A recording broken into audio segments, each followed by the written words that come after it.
Assalamualaikum warahmatullahi wabarakatuh. Salam sejahtera bagi kita semua. Shalom, Om Swastiastu, Namo Buddhaya, salam kebajikan.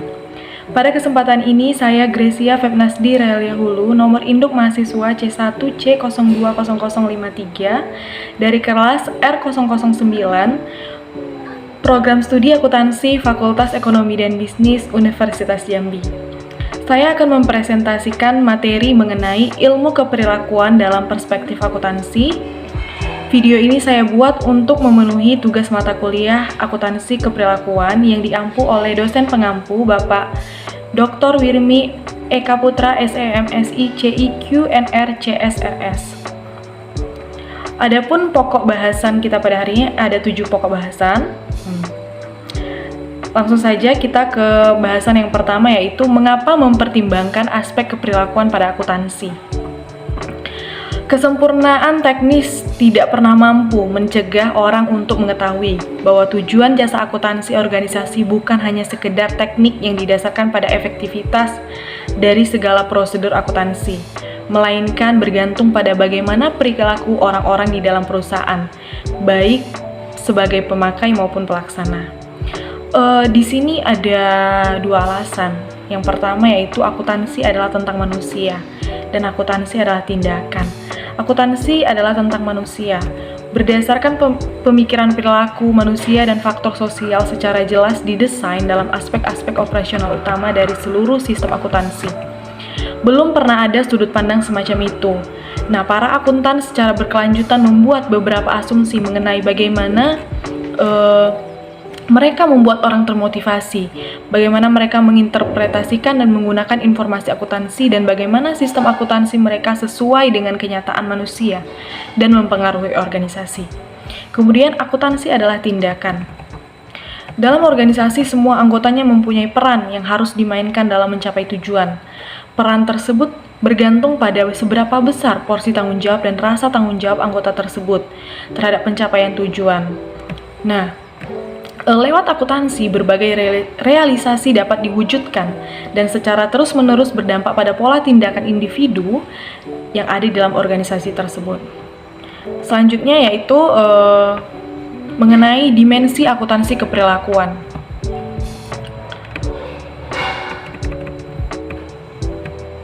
Secara umum, lingkup dari akuntansi keperilakuan dapat dibagi menjadi 3 besar, yaitu lingkup akuntansi keperilakuan itu dibagi menjadi 3 besar. Yang pertama, pengaruh perilaku manusia berdasarkan desain, konstruksi, penggunaan sistem akuntansi. Bidang dari akuntansi keperilakuan ini mempunyai kaitan dengan sikap dan filosofi manajemen yang mempengaruhi sifat dasar pengendalian akuntansi yang berfungsi dalam organisasi. Kemudian yang kedua yaitu pengaruh sistem akuntansi terhadap perilaku manusia. Bidang dari akuntansi keperilakuan ini berkenaan dengan bagaimana sistem akuntansi mempengaruhi motivasi, produktivitas, pengambilan keputusan, kepuasan kerja, dan kerjasama. Dan yang terakhir yaitu metode untuk memprediksi dan strategi untuk mengubah perilaku manusia. Bidang ketiga dari akuntansi keperilakuan ini mempunyai hubungan dengan cara sistem akuntansi digunakan sehingga mempengaruhi perilaku. Kemudian akuntansi keperilakuan perluasan logis dari peran akuntansi tradisional. Akuntansi keperilakuan berada di balik peran akuntansi tradisional yang berarti mengumpulkan, mengukur, mencatat, dan melaporkan informasi keuangan. Dengan demikian, dimensi akuntansi berkaitan dengan perilaku manusia dan juga desain, konstruksi, serta penggunaan suatu sistem informasi akuntansi yang efisien. Lingkup dan sasaran hasil ilmu keperilakuan. Ilmu keperilakuan adalah bidang riset yang mempelajari melalui metode eksperimentasi maupun observasi perilaku dari manusia dalam lingkungan fisik maupun sosial. Nah, tujuan utama atau sasaran hasil dari ilmu keperilakuan ini adalah untuk mengidentifikasikan kebiasaan yang mendasari manusia dan konsekuensi yang ditimbulkannya. Selanjutnya yaitu lingkup dan sasaran hasil dari akuntansi keperilakuan. Para akuntan keperilakuan memusatkan perhatian mereka pada hubungan antara perilaku dan sistem akuntansi. Mereka menyadari bahwa proses akuntansi melibatkan ringkasan dari sejumlah kejadian ekonomi makro yang dihasilkan dari perilaku manusia dan akuntansi itu sendiri, serta dari beberapa faktor yang mempengaruhi perilaku, yang pada gilirannya secara bersama-sama akan menentukan semua keberhasilan peristiwa ekonomi. Selanjutnya yaitu persamaan dan perbedaan ilmu keperilakuan dan akuntansi keperilakuan. Ilmu keperilakuan mempunyai kaitan dengan penjelasan dan prediksi keperilakuan manusia. Nah, akuntansi keperilakuan menghubungkan antara keperilakuan manusia dengan akuntansi. Jadi, kedua kelompok tersebut menggunakan prinsip sosiologi dan psikologis untuk menilai dan memecahkan permasalahan organisasi. Nah, itulah persamaannya. Kemudian yang perbedaannya itu berada pada sasaran hasil atau tujuannya, kemudian fokus, pendidikan, keahlian, dan yang terakhir yaitu fungsi masing-masing. Selanjutnya yaitu perspektif berdasarkan perilaku manusia, yaitu psikologi, sosiologi, dan psikologi sosial. Nah, psikologi merupakan ilmu pengetahuan yang berusaha untuk mengukur, menjelaskan, dan terkadang untuk mengubah perilaku manusia. Para psikolog industri atau organisasi awal memperhatikan masalah kelemahan, kebosanan, dan faktor-faktor lain yang relevan dalam kondisi kerja yang dapat menghalangi kinerja kerja yang diharapkan. Kemudian sosiologi. Sosiolog mempelajari orang dalam hubungannya dengan sesama manusia. Secara spesifik, sosiolog telah memberikan kontribusi yang besar pada perilaku organisasi melalui studi mereka terhadap perilaku kelompok dalam organisasi, terutama organisasi yang formal dan relatif rumit. Kemudian yang terakhir yaitu psikologi sosial. Psikologi sosial adalah suatu bidang kajian dalam psikologi, tetapi memadukan konsep-konsep baik dari psikologi maupun sosiologi.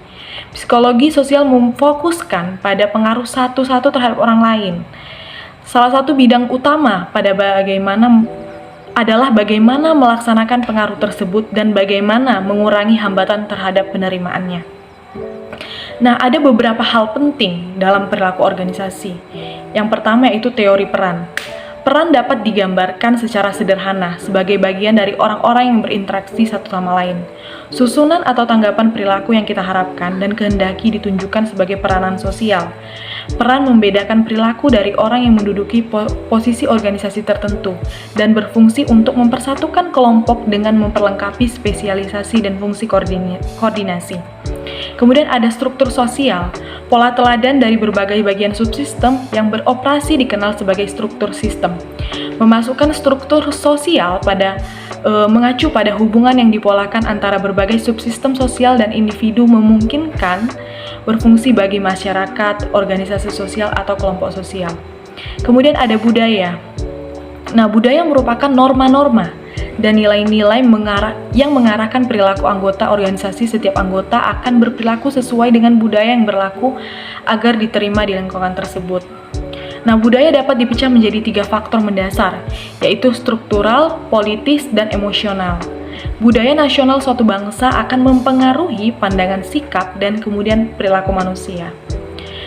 Dan selanjutnya ada komitmen organisasi. Komitmen organisasi merupakan tingkat sampai sejauh mana seseorang karyawan memihak pada suatu organisasi tertentu dan tujuan-tujuannya, serta berniat untuk mempertahankan keanggotaannya dalam organisasi itu. Komitmen organisasi juga merupakan nilai personal yang kadang-kadang mengacu pada sikap loyal pada perusahaan atau komitmen pada perusahaan. Seringkali komitmen organisasional diartikan secara individu dan berhubungan dengan keterlibatan orang tersebut pada organisasi tersebut. Selanjutnya itu ada konflik peran.